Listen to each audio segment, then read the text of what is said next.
பாரதியார் குறித்து எந்த வயதில் நீங்கள் தெரிஞ்சுக்க ஆரம்பிச்சீங்க அவருடைய பாடல்கள் கவிதைகள் குறித்து?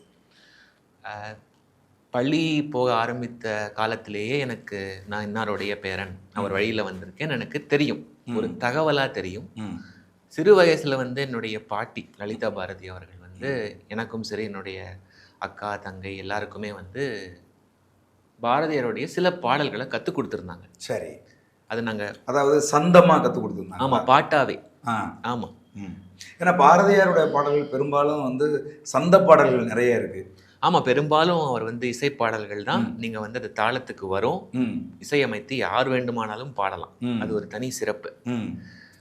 அந்த மாதிரியான நிறைய பாடல்கள் இருக்கு.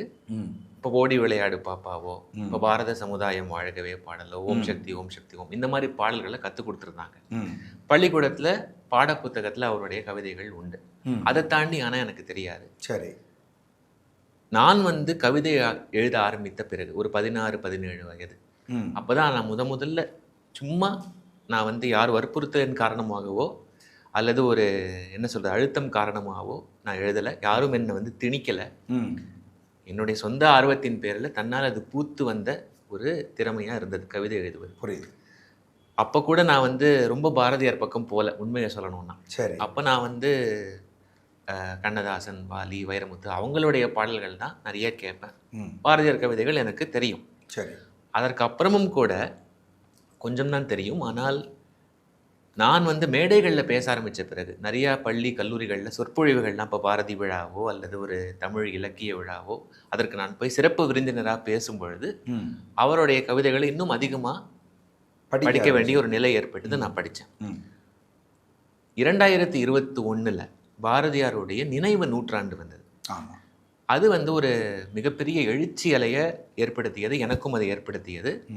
அது அந்த அலை என்னை அவர்கிட்ட நெருக்கமாக கொண்டு போய் சேர்த்தது. புரியுது.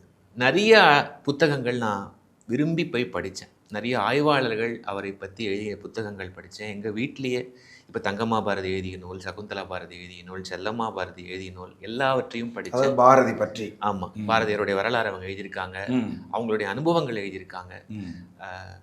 பாரதியாரை பற்றி சில கேள்விகள், அதாவது பாரதி இயல் அப்படின்னு இப்போ ஒரு துறை இருக்கு. இப்போ பாரதி பற்றின ஆராய்ச்சி, அவரை பற்றின புதிய கண்டுபிடிப்புகள். ஏன்னா இன்று வரைக்குமே பாரதியாருடைய வரலாறு தொடர்ந்து புதுப்பிக்கப்பட்டு கொண்டே இருக்கு.